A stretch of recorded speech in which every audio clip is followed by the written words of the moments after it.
everyone. Welcome to the Second Generation Talks. My name is Ayush Sharma, and today we're switching things up a bit. I'm interviewing Shreya.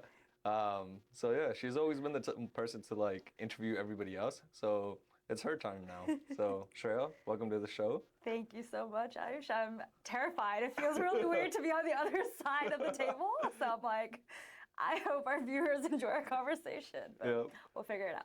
Yeah, I'm pretty sure everybody that's watching this already kind of knows you. Okay. But if you want to give like a short, brief introduction of who you are, what you do, that'll help set things up for the conversation. Set the scene. Yeah, okay. I mean, most of you guys should know me. I am the original host of the Second Gen Talk podcast. I came from Nepal when I was like 2.5. Virginia has always been home, lived here all my life. I'm currently a cybersecurity consultant at EY, been there since undergrad, since I graduated undergrad. In terms of like what I majored in, I went to Virginia Tech, go Hokies. I was a business IT major, which is kind of like management information systems. And then I also majored in consulting and analytics. And then I recently got my master's from NYU in cybersecurity. So a little bit of everything, but yeah, that's kind of where I am right now. Nice. A lot of big achievements. A lot of big I guess you could say that, sure. In a short period of time, a lot of big achievements. Sure. So you said you're at EY right now, and you've been there since undergrad. How are you liking it? Like, what's your day-to-day like? Yeah. And how has it kind of progressed since the day you started to now? Sure. So to give a little bit of background, I went to tech, obviously, and then everyone, is very competitive at tech, trying to get, the best job. The Big Four was the dream when I was graduating. Interviewed, and I actually got an offer from all the Big Four. But the reason why I picked EY was they definitely have like a people-first mindset. I felt like the people I interviewed with, the project team that I'm still on, my managers at that time were like very sweet. Like they kind of guided me through the interview, all of that. They walked me through like what my day-to-day would look like, all of that. And so I was just like, okay, let me give it a shot. And then I signed an offer with them. And I think the reason why I've been at EY for so long, it's going to be 6 years in September, is definitely the people, the project that I'm on. Some of those people are like my best friends. Like we've done so many like walks of life together. Like we've gone to weddings for those people. There have been people who have had kids, like stuff like that. We've seen so many milestones together. So I think that's kind of why I've stayed at EY. In terms of what my day-to-day is like, I think this is probably very familiar to most people in the consulting world. I'm on the federal side, so we work with a government client focused on identity and access management. For people that don't know, it's basically a fancy way of saying, or we just make sure people get the right access they need to do their job. So, in order to do what they need to do in their day-to-day, we kind of help make sure that, they're the correct people, they have the access to do that. If they don't, we help them get that access, that kind of stuff. Obviously, there's more fun behind the scenes that happens with that, but that's kind of like a general gist. So yeah, that's kind of what I do. Oh, Clearly great. Love what I do since I've been there for so long. But again, like I said, I feel like it's the people that have kept me here for so long. They've just been very supportive of my growth. I've had great mentors, great friends, and it's hard to leave that, and want to do something else. So yeah, it seems like you found your community working at EY, which is the main thing. A job is a job, but if you find a community, that's where like you want to be happy with where you work. You want to have people. And we say we're trauma bonded because we've been there for so long. We're just like it's inevitable. Like you're spending 40 hours a week together, you learn the ins and outs of every single person you're working with, what makes them tick, what makes them like laugh, what makes them upset. So just like, because of that, I feel like we've kind of built our little sense of community there.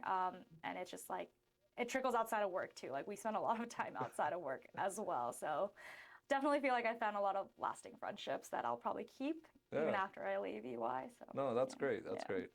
So let's dive a little bit more professional. Okay. That way, like the folks that are watching this that have insights into the cybersecurity space or even the IT space, right? A lot of folks are going to be nervous when they first join their company.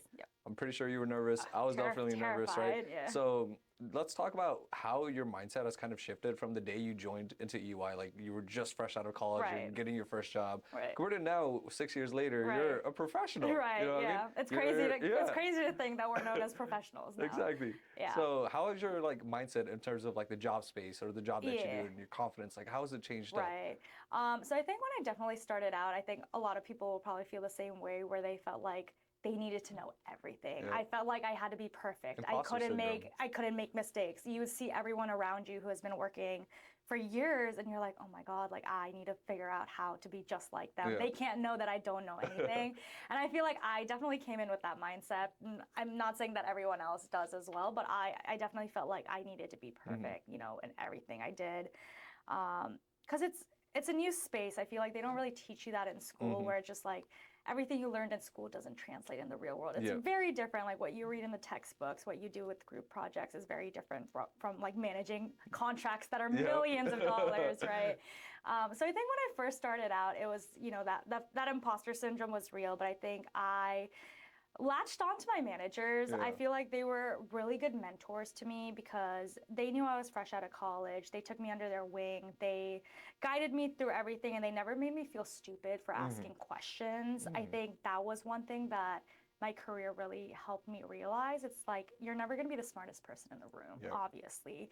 And no question is a dumb question, even if you think it is. I feel like, you know, sometimes we go in with the mindset, okay, I might be asking a stupid question. They're going to think that I'm dumb or like perceive me a certain way, but that's not the case. I found that, you know, my managers and my team were very supportive of questions. They constantly told me, they're like, I appreciate you because you're like a sponge. You retain information, you ask questions, you continue asking questions until you feel confident about what you're working on. So I think, you know, as I've progressed, I think that's one piece of feedback I'll give to, you know, people starting out in their career.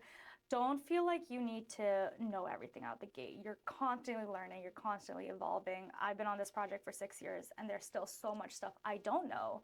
And there are, you know, more smarter people than me, obviously. So I'm constantly asking questions. I'll even preface it sometimes, you know, because like I work with my close friends. I'll be like, this is probably a stupid question. Don't make me feel stupid for asking it. But how do we do X, Y, Z? But then they never make me feel small for asking that. So I think that was definitely a mindset shift. I think another thing is just networking. I think that was also something that I don't think I did as well in undergrad. I think I was more focused on, okay, I can do this by myself. I'll figure it out. And then I think that was just the mindset that I carried throughout undergrad. But then once I got into EY and the real world, I realized that you really do need a network. It's the people. Like that's how they help you with your career trajectory. They're the ones that help you figure out what it is that you like, what you're good at, what you're not good at.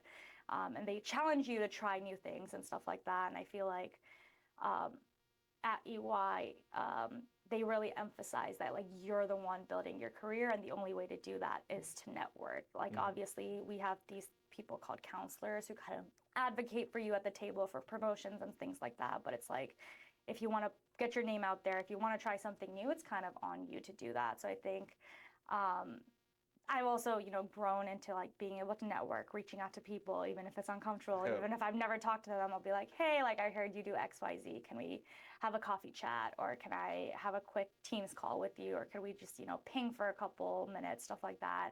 And I feel like that's really helped me kind of get exposed to what it is that I kind of want to do with my career now, like what it is I do enjoy doing versus like what else is out there. So I would say those are probably the two biggest things and the biggest mindset shift that's happened as I've been here.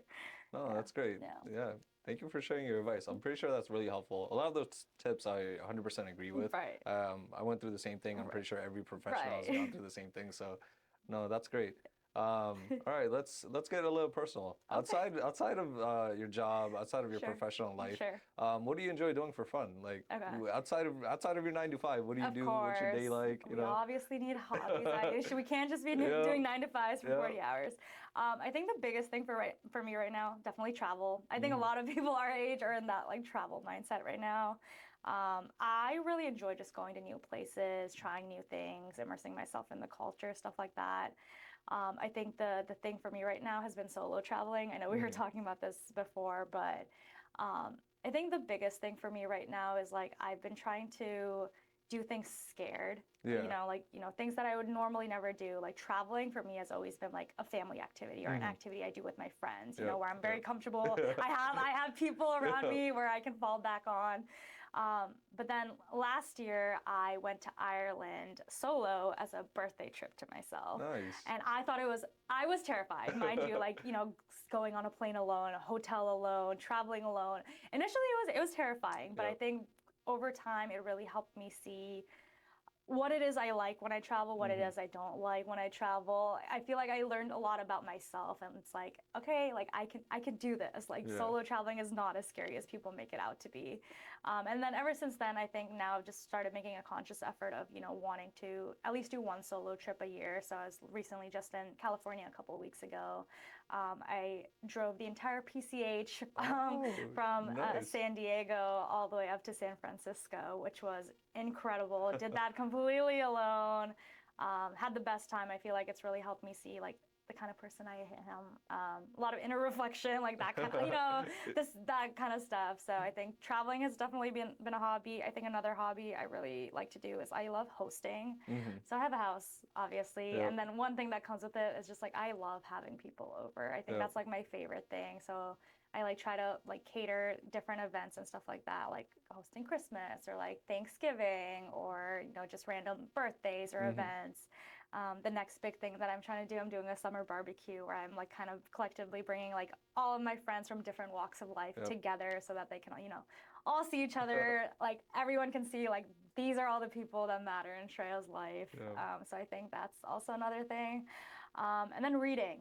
I'm a big reader, although big reading slump right now. So if anyone has any book recommendations, I'll take it. But really enjoy reading. My parents tell me this all the time whenever we go to like the thrift store or like a bookstore anywhere. They're like, we know you're always going to be in the book section. That's where we will.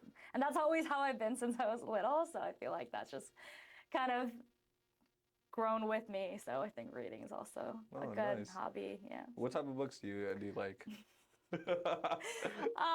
Okay, a little bit of self-help, let's get that out there, but obviously a lot more like fantasy, romantasy, the classics, I feel like fiction is just my way to decompress. I feel like self-help books every now and then obviously helpful. It helps you realize, how other people have done it, but I think for me it's just like I get to do that in my real world by talking to people and all of that. So self-help books I do every now and then, but I feel like fantasy, like fiction, that kind of stuff just helps me decompress, think about, what life would be like in a fantasy world where like you had no corporate job, that kind of stuff. So yeah, that's kind of what I read. No, that's really cool. That's really cool. Yeah. All right, let's dive into the fantasy realm of things, okay, right? Sure. And let's ask a question, a hypothetical question, right?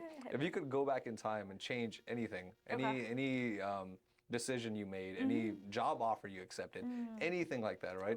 Is there anything you would change, or would you say you're happy with what came out of your life? Because a lot of people are like, oh, I wish I could have done this. Oh, I wish I could have done that, right? But now that you're a professional, right? Speaking to the second generation kids, like this would actually like help them understand, hey, like maybe I don't need to be scared of these decisions I'm making. So. Right. And I think I'm still figuring it out. Ayush, being like completely honest. Like if you had asked me this question like 5 years ago or like a couple years ago, I probably would have been like, yeah, I have so many regrets. Like I hate everything I'm doing. I don't want to be in this job, blah, blah, blah. But I think every decision I've made up until now has led me to exactly where I've needed to be. I think when I was younger, I don't think IT was something I wanted. No one comes in being like, I want to be an IT professional. I want to be a consultant. Like the jobs we grew up hearing was like doctor or like, like that kind of stuff, teacher, astronaut, something cool, right? But obviously, it is realistic for some people. It wasn't for me. And I think, like once I got into high school, that was when you're really expected to figure it out by yourself. And it's like growing up with immigrant parents, I feel like we didn't really have, at least for me, I feel like my parents were so focused on like getting established and settling their life and setting something good up for me and my brother that like I didn't feel like I could really go to them to be like, what should I do with my life and my career? It was kind of up to me to figure out. And I'm not saying they weren't supportive. My parents have supported every single decision that I've made up until now. They're my biggest supporters. But, navigating that in high school was like terrifying because I was just like, okay, I think I like science, but then I'm good at tech, sucked at math, so I knew I would never be like a math professor or like nothing that involved math. Same. Astronaut was off the table, No, after physics, I was like, ooh, cannot do this. But I think I was like kind of juggling between if I wanted to go into the medical field or if I wanted to go into tech, because I was really good at computers. Computer class was my favorite, when you'd make those fancy programming. websites, programming, like you'd make those fancy PowerPoint decks, and I felt like I was so cool knowing how to do transitions. But then I also was really interested in like, biology class, chemistry, like that kind of stuff was also cool. But then I ended up taking my first like AP bio class, and I did not do well. And after that, I was like, maybe healthcare and being a doctor isn't for me. I don't know. I felt like I was just very challenged, and I felt like I probably couldn't succeed. Maybe if I gave it a go, maybe I would have ended up being like a doctor or like something in the healthcare industry. But I think tech won because I feel like I was just doing much better in those classes. I had a greater interest. And I think a lot of the people at that time, like tech, like IT was the booming name. Everyone heard it. Like, I'm going to school for IT, whatever that meant at that time, which I think kind of was also something that like, I'm like, if everyone else is doing it, maybe I should be doing it. So that's kind of how I got into it, but I really enjoyed it. And like I said, I feel like at the end of the day, it might have not been what like 8-year-old Shreya would have wanted. I would have probably wanted to be a princess and not ever have to work a day in my life. But that's not realistic, obviously. But I think, like I said, all the decisions I've made up until now, I think it's put me exactly where I need to be. I enjoy what I do. And I think because I'm in consulting, like it's tech, but it's like with the consulting space I'm in, I kind of get to make it my own. I get to talk to so many different people, which I really enjoy doing, or else I wouldn't be the host on this podcast. And I feel like it's really allowed me to see, this is everything I can do with my career.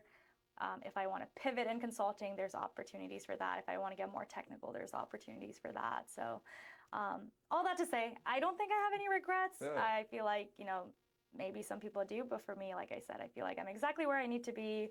Who knows, maybe if we run this back and you interview me again in 5 years, I'm doing something completely different. I'm like, I had regrets after that interview and I completely changed my career. But for right now, I'm really enjoying where I'm at. So I don't think I have any regrets. That's good to hear. Even if you do change your career path or anything like that, I wouldn't call that a regret. But it's different opportunities you're exploring, right? You were in high school, you wanted to be a doctor, and then you explored it, but then you changed your mind. So feel free, like anybody that's in their career space that's like leading up to college or even in high school right now, feel free to like explore. This is your time while you're young, And I feel like we're still young. Like we can still be exploring. Like this is not, I personally don't think I'm going to be here forever. I feel like I'll probably pivot into something completely different. There's so many different avenues. And I think that's one thing that I would like our second gen to realize. It's like, you don't have to have it all figured out.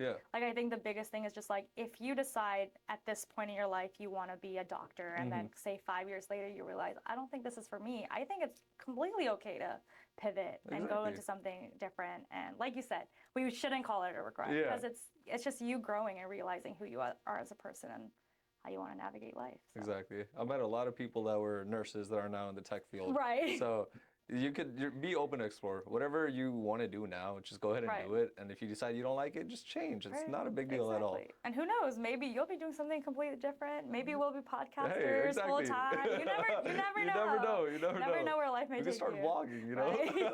I would love to be a travel blogger. Someone just pay me to travel. I'll do that. Ramoko is going to sponsor us to go around Nepal.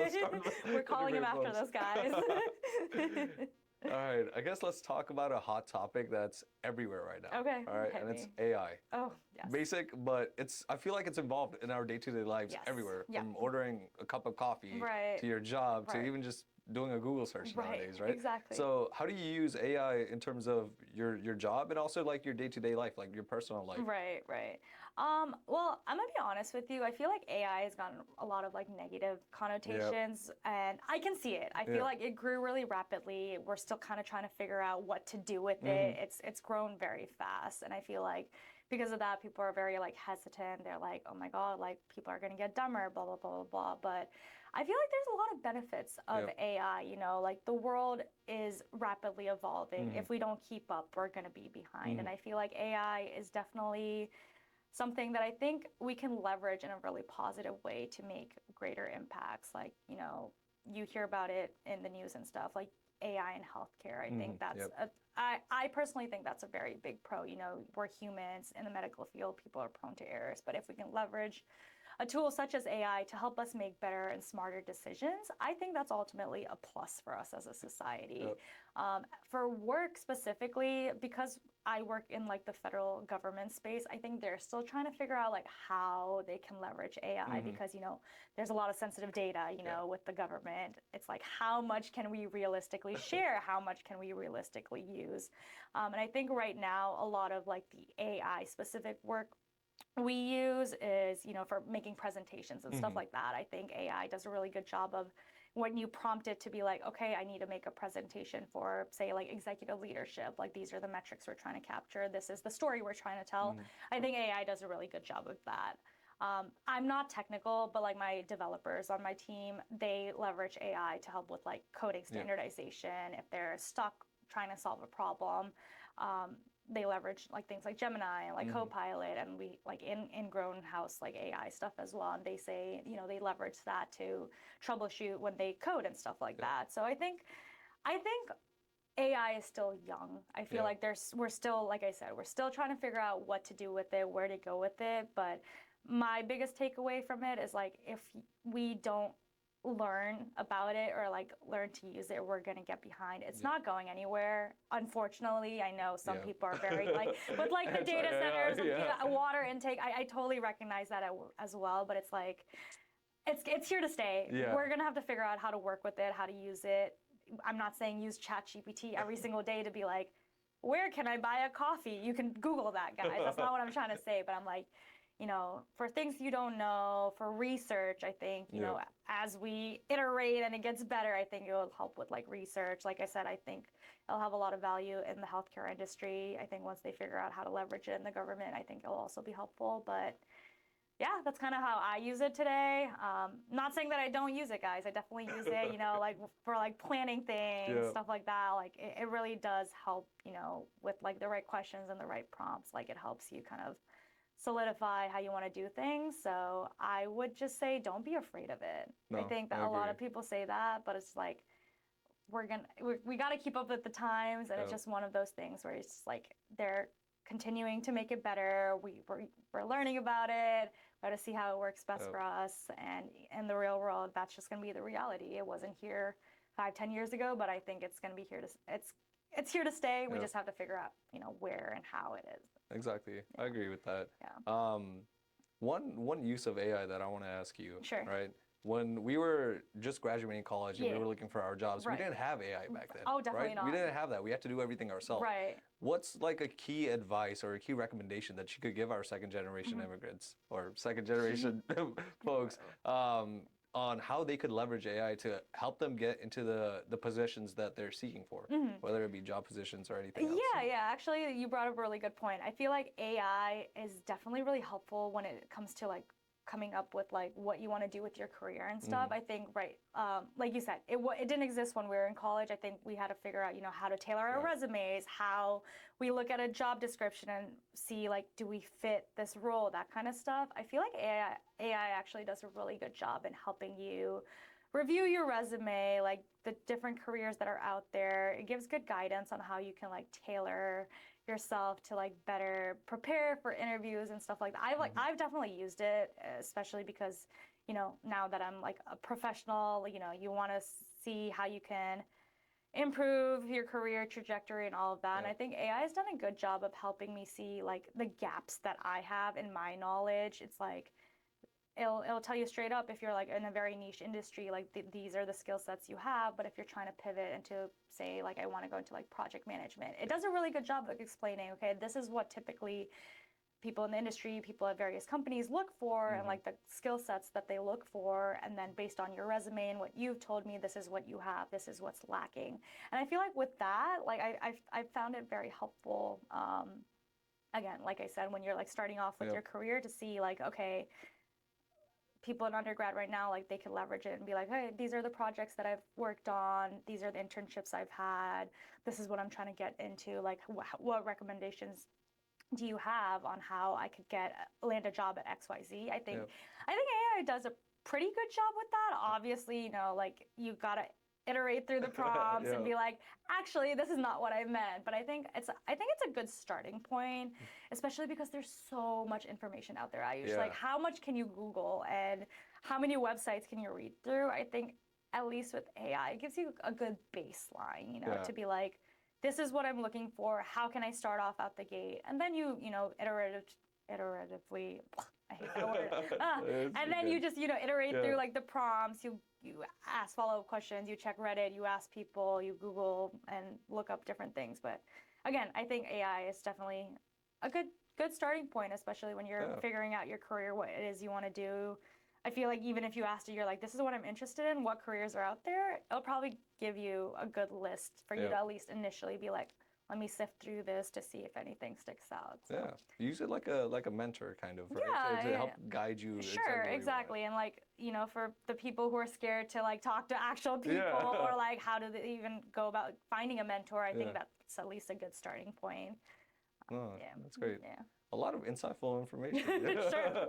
Yeah, my 27 years of life. So much insight, guys. We've learned a lot about you, and you've given really great information that's going to help everybody that's listening to this podcast. Hope so. Thank you so much for giving me the opportunity to host and ask you this question. And thank you guys for watching Second Generation. See ya. Thank you for watching The Second Generation Talk, a podcast by the second generation for the second generation. Be sure to like, comment, and subscribe and follow our YouTube channel, and be sure to look out for more episodes. Thanks for watching.